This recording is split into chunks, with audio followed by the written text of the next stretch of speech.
இப்போது புதிய அறிமுகம் ஆச்சி ஹோட்டல் சாம்பார் 50 கிராம் ரூபாய் 20 மட்டுமே.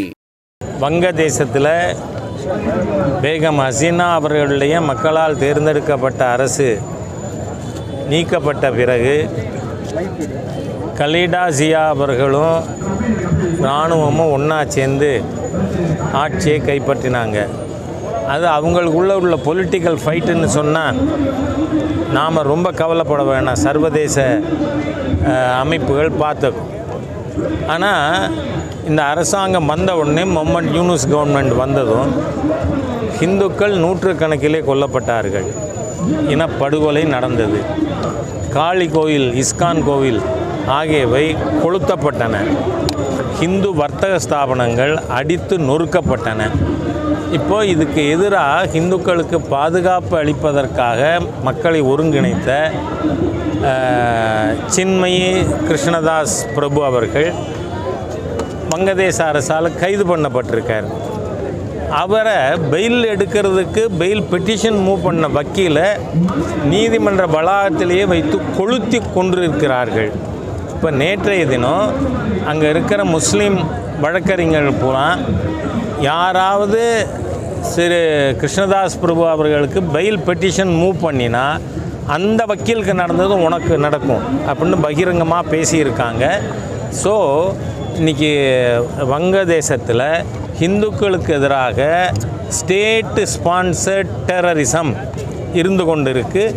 ஆகவே இந்துக்களுக்கு ஆதரவாக குரல் கொடுப்பதற்கு தமிழகம் முழுவதும் ஆர்எஸ்எஸ், இந்து முன்னணி, ஹிந்து இயக்கங்கள், பாரதிய ஜனதா கட்சி எல்லாமே ஒரு ப்ரொட்டஸ்ட்டு மார்ச், எல்லா இடத்துலையும் ப்ரொட்டஸ்ட்டு அஜிடேஷன் அது ஏற்பாடு பண்ணினா தமிழகத்தில் இருக்கின்ற ஹிந்து விரோத தீய ஸ்டாலின் அரசு இந்த ப்ரொட்டஸ்ட்டுக்கு அனுமதிக்க மாட்டேங்குது. இது எந்த அளவுக்கு ஒரு அவமானகரமானது, ஹிந்து விரோதமானதுங்கிறத ஒரு ஹிந்துவும் புரிஞ்சுக்கணும்.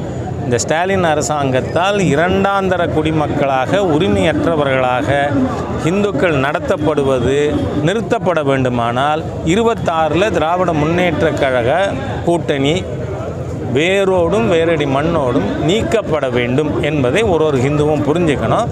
இது ஹிந்து விரோத, ஹிந்து கோவில் கொள்ளையடிக்கிற அரசாங்கங்கிறது நேற்றைய தினம் தூத்துக்குடியில் சங்கர ராமேஸ்வரர் கோவில் நிலத்தில் சொற்ப வாடகைக்கு திமுக காரங்களுக்கு கோவில் இடத்த லீஸுக்கு கொடுத்து அங்கே பெரிய காம்ப்ளெக்ஸு, அதை கீதா ஜீவன்கிறவர் போய் கனிமொழியோட நண்பரை அந்த அம்மா போய் திறந்து வச்சுருக்காங்க. ஆகவே ஹிந்து கோவில் சொத்துக்களை கொள்ளையடிக்கிற ஒரு அமைப்பு தான் திமுக அப்படிங்கிறதும் நமக்கு தெரியுது.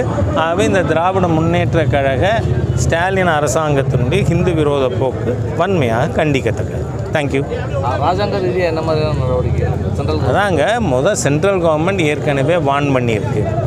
நீங்கள் சர்வதேச ஒப்பீனியனை க்ரியேட் பண்ணி தான் நாளைக்கு ஏதாவது நடவடிக்கை எடுக்கணும்னா எடுக்கணும். ஏன்னா 71 ஹிந்துக்கள் பல லட்சக்கணக்கான பேர் இந்தியாவிலே அகதிகளாக வந்ததுனால தான் நாம் பாகிஸ்தானுக்கு எதிராக, அன்றைக்கி ஈஸ்ட் பாகிஸ்தானாக இருந்தது, நாம் யுத்தம் செய்ய வேண்டிய அவசியம் வந்தது. அதனால் ஏற்கனவே ஒரு பிரசிடெண்ட் இருக்குது. ஏற்கனவே திரு ட்ரம்ப் அவர்கள் நான் இருந்திருந்தால் வங்கதேசத்தில் இந்த நிலைக்கு விட்டிருப்பேனா அப்படின்னு அவர் பேசியிருக்கிறது ஹிந்துக்களுக்கு ஆதரவாக சர்வதேச குரல் நிச்சயமாக ஓங்கி ஒலிக்குங்கிறதும் தெரியுது. நன்றி. இப்போது புதிய அறிமுகம் ஆச்சி ஹோட்டல் சாம்பார் 50 கிராம் ரூபாய் 20 மட்டுமே.